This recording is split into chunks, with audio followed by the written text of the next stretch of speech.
Hello again to another date night video with Aga and Eric. Aga, Eric, Shadow. Oh, she just left. She was there. The assassin. The assassin. And today we're watching... Oh, we are watching how these penny pinchers, like me, retired in the 30s, not like me, by PBS NewsHour. Okay, let's go then. Let's do it. Now, a look at those who are saving early and living frugally in order to retire young. Our economics correspondent Paul Solman has the story. It's part of our weekly series, Making Sense, which airs every Thursday. He doesn't own a car. Almost always leaves his Longmont, Colorado home on 2 wheels instead of 4. It's a lot cheaper. For 7 years, Pete, aka Mr. Money Mustache, has been preaching parsimony on his popular blog. And he sure practices what he preaches. How much do you spend a year? We don't budget, but it seems to always end up around $25,000 to $27,000 per year for the family of 3. Plus health insurance Jeez. in the low 30s. Aidney and his followers, known as Mustachians, are key players in the FIRE, or That's quite a lot of FIRE money, bro. movement. Financial What's that for? independence, retire What? All the early. money for food and stuff. We do Yeah. men early. Rents and stuff? Aidney Clothing, and his medicine, wife left their engineering jobs in food, 2005. deodorant, bar So soap. we were 30 at the time. It's not very much Mark for and 3 Sina people. Ebersol no Consider longer I have to work spend more either. than that myself. How old are you? 37. 35. Michael and Ellen Robinson, both 38, stopped working full-time 2 years ago. I had this concept that saving as much as we could, as early as we could, would allow compounded interest more time to do the work. How do they all do it? Aidney saved 50 to 75% of his income over 9 years as an engineer. We just did a little bit less than most people of our income level, and that was enough to save it. The U.S. tradition is to spend pretty much everything we earn. We only have like a 3% savings rate. We just For the don't do economy. that. And Spend it. You always Don't have keep to- it. How much did you wind up saving? Today would be about 1.1 million or a little bit less. That was what we decided was enough to live on forever. On his blog, Aidney espouses the so-called 4% rule. If you Well, they had sold nice away jobs, and too. invest Yes, I in was just stocks going to say that too. 25 times your And you're annual working spending, for It's engineering and nothing. all that, withdraw so 4% of your savings each year of retirement. But isn't the market risky? Put the money in the broad economy through index funds where you own thousands of companies, very conservative, and it's going to fluctuate just because the stock market fluctuates. But if you're just taking a small amount each year, you don't care at all about that. Like a stock market crashes, you're still taking your little 4%. The stock market goes up, you're still only taking 4%. So that averages out over time. Don't spend money on things you don't actually need, he says. And don't drive so much. That's my biggest winning secret to a wealthy life, is just get out of the car a little bit. Driving is way, way more expensive than what most people think. Most people think about gasoline as their cost of driving. Really, it's about 5 times higher than that. So pretend gas is 15 bucks a gallon, then you're starting to get an estimate of how expensive driving really is. Due to depreciation, maintenance, insurance. Aidney also saves so much because You he's throw out money and your car's gone. gone. Take his house. The one that we live in now, I built almost entirely from scratch. So you put in your own plumbing. Yeah, You did your own flooring. yeah, that's part of a house. You did your own electricity. I would do my own heart surgery if it was safe. Last year, Aidney renovated a dilapidated building on Longmont's main street to create a co-working space for fellow Mustachians. And he added what he calls a tiny house conference room. It was just $3,000 in materials, partially from Craigslist, and then we get a dedicated office that's year-round, insulated. On top of the tiny house, nourishment that costs even less. I'm not an apple expert, but I just call these delicious free apples. So, Delicious free. So cheers. Cheers. So one of the ways we save money is by only shopping at thrift stores. Aidney has acolytes aplenty. 38-year-old retired teacher Ellen Robinson's trick? Don't buy anything new. This is from the Loft, and you can buy that for closer to $8 instead of buying it for $50.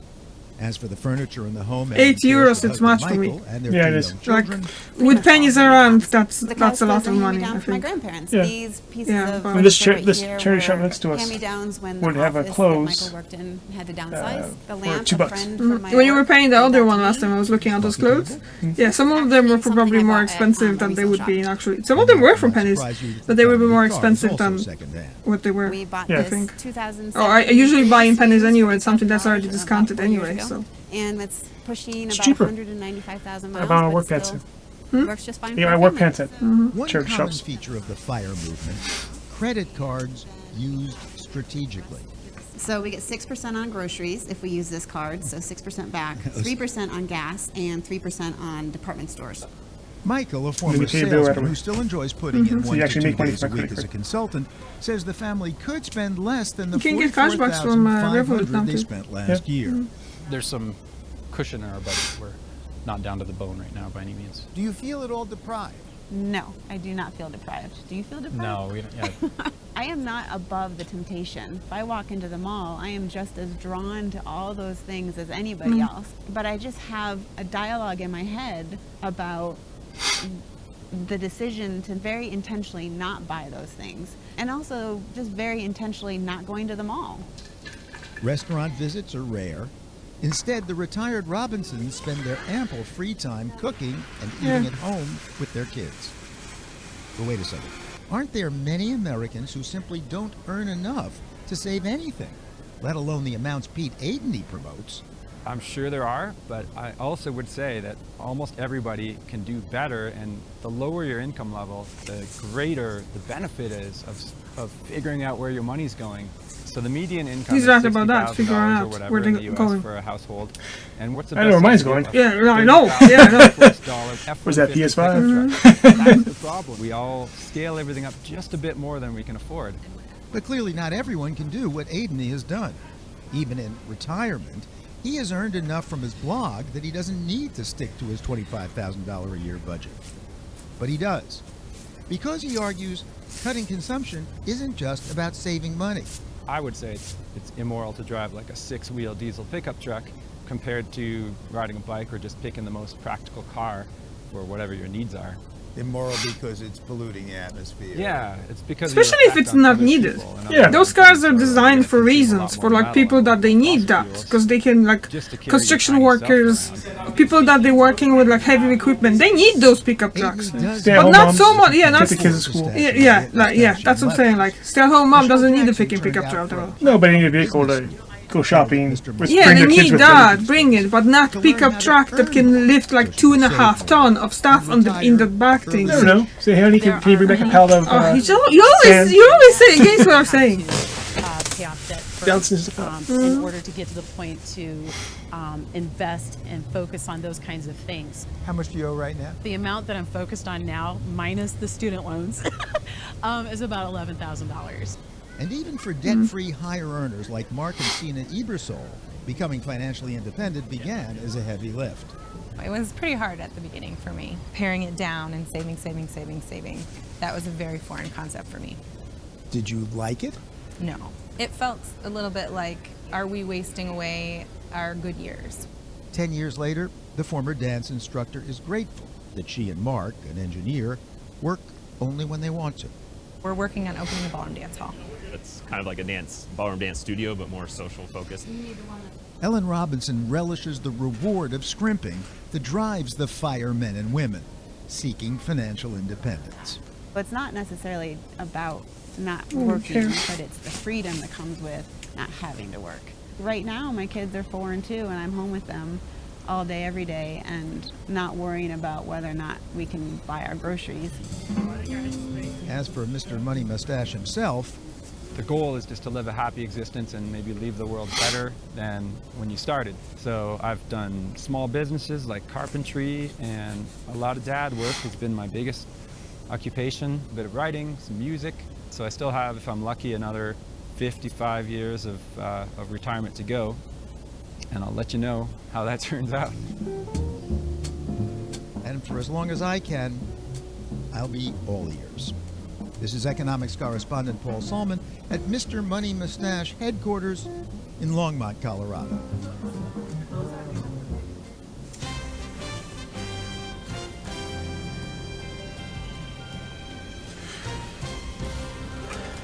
Okay, is that the end? That's the end, okay. So? Yes. I understand. Like, if you're spending less money, you have more to save. No, we can... Sorry. I'm trying to make it in frame, because... I have some of my own things that I go by too. You know, when I go to the grocery store, I look for stuff that's expiring. You know, you can enjoy all the great, steaks and, 14-year-old pieces of meat for cheaper. If you put a bit of work and time into it, like let's say with that Too Good To Go after I was Yeah. using, I just can't do it because most of the time all that good butcher and stuff like that just puts out those offers when I'm at work and I can't use the phone. So it's someone else is using it, but it's fine. Like someone else, at least it's not going to waste as well. Yeah. I mean, those protein milks, they're regular, 3 something at the store. I get them for 64 cents because it's about to expire next day. Yeah, but you know what's gonna be better? Not buying them at all. Yeah. But I enjoy it. But you know what's gonna be better? What's that? Make my own. Yeah, make your own. And usually when you start doing your own thing, you actually enjoy it a bit more, like with the burgers and stuff. Yes, the burgers too. I used to go to, I still go to a butcher. You could get a great deal at the butcher. But then if you shop around, you can find things much cheaper. What's $5 at a butcher is $2 at the grocery store. So that those extra €3 can be saved. Yeah, but look at the weight as well. True, the weight and the fat content. I like fat in my burgers. Yeah. So he's fine with the flavor. cheap meat. Yes, €2 for 500 500 grams with 20% fat, or you pay $5 with 10% fat. I'll keep it $3. Shouldn't be eating beef anyways. No, it's not that we shouldn't eat the beef. We should eat it like in moderation. I said a lot about everything. You should eat stuff in moderation. You don't have to say no to everything unless you have like really serious allergies and stuff. Obviously, then you can't eat that. But if you don't have problems with your body and stuff like that, you can eat whatever you want. But in moderation, you just shouldn't be eating everything the same in like in loads of amounts like we do. True. Pizza 2 times a week, burgers 3 times a week. At least the pizzas and burgers are homemade now. Yeah, because that's they taste better. Thankfully the food here, junk food, is not very good. So he doesn't enjoy it. No, it is not good at all compared to the United States. No, or compared to Poland. Yeah, you didn't enjoy the fast food in America when we were there last time. I got used to the beef here. It's actually beef. But in general, you didn't enjoy the fast food in like. I'm gonna find that part when we went to McDonald's first time, and your reaction to it, and I'm gonna put it in here. I seriously gonna spend some time looking for that one part. That was more than 3 years ago, almost 4. So I'm gonna look, and it's definitely you were so disappointed. He was so disappointed with the McDonald's in States, the first one that we went to. True.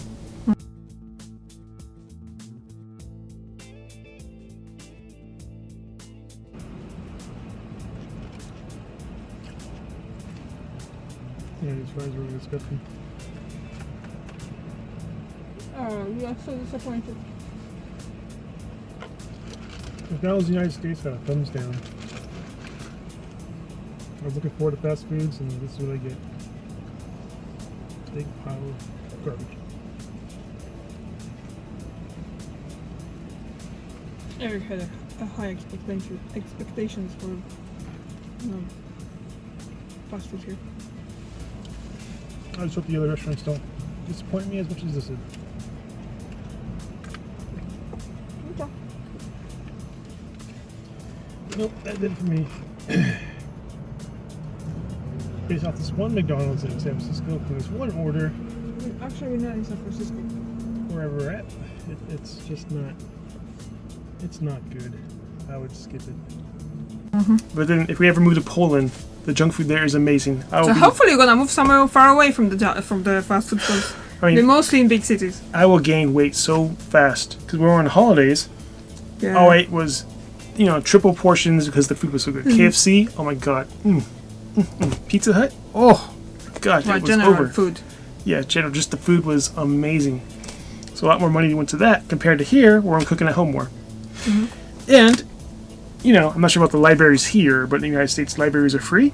They have computers, they have movie rentals, entertainment, education, communication. Everything's free if you make a compromise. You want to go and check out the library here? We'll see. we're paying for internet here, so it's okay. If you go to the library, you have free internet. You can study. You can, you know, Most communicate with libraries people. work like that. Huh? Most libraries work like that. Yeah. But then we just pay for convenience. We have our computer here. We have our entertainment we pay for, which is a lot of money. So Yeah, we have to think about it. We have no time to watch everything, so. yeah, if we just took away unnecessary items, then we could save a lot more. Okay. Yeah. So, Anyway, so are you Penny Pincher? Do you think you'll be able to retire before your retirement age? But we probably won't. We do like to. of course not. We're talking about it, but it's just Yeah. it's nice. I'm a gamer. I'm gonna die working. Buying games. Yeah. Stuff I don't need, which is free online. Archive.org. I mean, come on. We have a whole arcade. Yeah, but now we start buying games from where? Not games. Movies. Oh. Apple TV. Yeah. I know. Yeah. Okay. Yeah. All Yeah. right. Change your mindset. Thank you very much for watching. We'll see you. I see you tomorrow, and you see Eric next week. Yeah. thanks, Bye. man. Bye.